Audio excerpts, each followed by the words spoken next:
Hello friends, welcome to my channel ST Telugu vlogs and cooking videos. ఈరోజు మనము గడ్డ పెరుగు ఎలా ప్రిపేర్ చేయాలో చూసేద్దాము. మనకి ఎండాకాలంలో లంచ్లోకైనా నైట్ డిన్నర్లోకైనా ఎన్ని కూరలు ఉన్నా సరే కొంచెం పెరుగు వేసుకొని తిన్నామంటే కడుపుకి హాయిగా ఉంటుంది. మరి అలాంటి పెరుగు ఈ విధంగా గడ్డలాగా ఉందనుకోండి, చూడంగానే వేసేసుకొని తినాలనిపించేస్తుంది. అలాంటి టేస్టీ గడ్డ పెరుగు ఎలా ప్రిపేర్ చేయాలో ఈరోజు వీడియోలో చూసేద్దాము. ముందుగా 1/2 లీటరు చిక్కటి పాలు తీసేసుకొని స్టవ్ పైన పెట్టేసుకొని మరిగిచ్చేసుకున్న తర్వాత ఈ పాలని పూర్తిగా చల్లార్చుకోవాలి. నేనైతే ముందుగానే మరిగిచ్చేసుకున్నా. ఇలా చల్లార్చుకున్న పాలను పక్కకు పెట్టేసుకొని ఇప్పుడు వేరే గిన్నెలోకి 2 టేబుల్ స్పూన్ల వరకు మిల్క్ పౌడర్ వేసేసుకోవాలి. వేసుకున్న తర్వాత ఇప్పుడు మనం చల్లార్చుకున్న పాలని మిల్క్ పౌడర్లో కలిసేటట్టుగా పాలని అటు ఇటు వేసుకుంటూ ఒక 5 నిమిషాల పాటు కలిపేసుకోవాలి.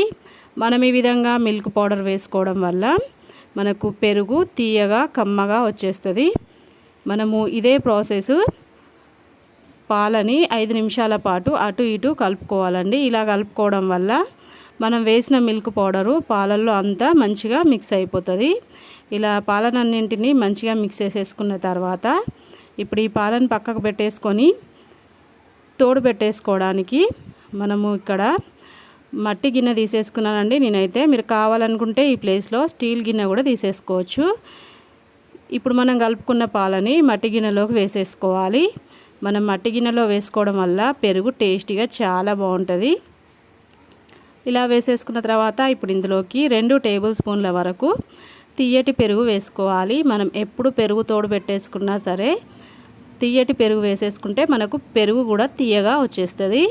ఇలా పెరుగు వేసేసుకున్న తర్వాత పాలల్లో కలిసేటట్టు ఒకసారి అంతా మిక్స్ చేసేసుకొని ఇప్పుడు ఈ గిన్నె పైన మూత పెట్టేసుకొని 8 గంటల పాటు పక్కన పెట్టేసుకోవాలి. మీకు వీలైతే ఓవర్ నైట్ మొత్తం పక్కన పెట్టేసుకుంటే మార్నింగ్ వరకల్లా మనకు పెరుగు అయితే చక్కగా తోడుకుందండి. చూడండి, ఏ మాత్రం వాటర్ లేకుండా పెరుగు ఎంత గట్టిగా వచ్చేసిందో. ఇలా తోడుకున్న పెరుగుని మూత పెట్టేసి మళ్ళీ ఫ్రిడ్జ్లో 5 గంటల పాటు పెట్టేసుకోవాలి. 5 గంటల తర్వాత మనకి పెరుగు అయితే చక్కగా సెట్ అయిపోయింది. మీకు చూస్తే అర్థమైపోయి ఉంటుందండి పెరుగు అనేది ఎంత గట్టిగా వచ్చేసిందో. మనం తీసుకునే పాలు చిక్కగా ఉంటే మనకి ఈ విధంగా గడ్డ పెరుగు అనేది వచ్చేస్తుంది. అలాగే మనం మట్టి పాత్రలో వేసేసుకుంటే మనకు ఎక్స్ట్రాగా ఉన్న వాటరు మట్టి పాత్ర పీల్చేసుకొని పెరుగు కూడా టేస్టీగా వచ్చేస్తుంది.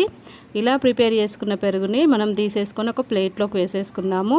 చూడండి, మీకు పెరుగు చూస్తే అర్థమైపోయి ఉంటుంది ఎంత గట్టిగా వచ్చేసిందో. చూడ్డానికి ఐస్ క్రీమ్ లాగా కనిపిస్తుంది కదా.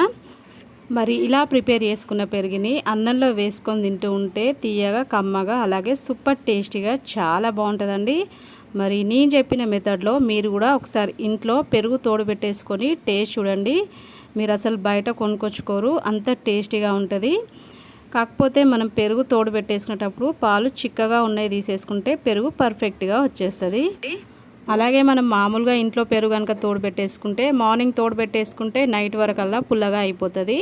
నేను చెప్పిన మెథడ్లో కనుక మీరు పెరుగు తోడు పెట్టేసుకున్నారనుకోండి 2 నుంచి 3 రోజుల పాటు ఫ్రిడ్జ్లో పెట్టేసుకుంటే అసలు పులుపు అనేదే రాదు, తీయగా కమ్మగా ఉంటుంది.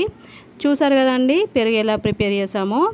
మరి కావాల్సిన మెజర్మెంట్స్ నేను డిస్క్రిప్షన్లో లింక్ ఇస్తాను, ఒకసారి చెక్ చేసుకొని మీరు కూడా ప్రిపేర్ చేసి మీకు ఎలా వచ్చింది నాకు కామెంట్ రూపంలో తెలియజేయండి. వీడియో నచ్చితే లైక్ చేయండి, మీ ఫ్రెండ్స్కి రిలేటివ్స్కి వీడియోని షేర్ చేయండి.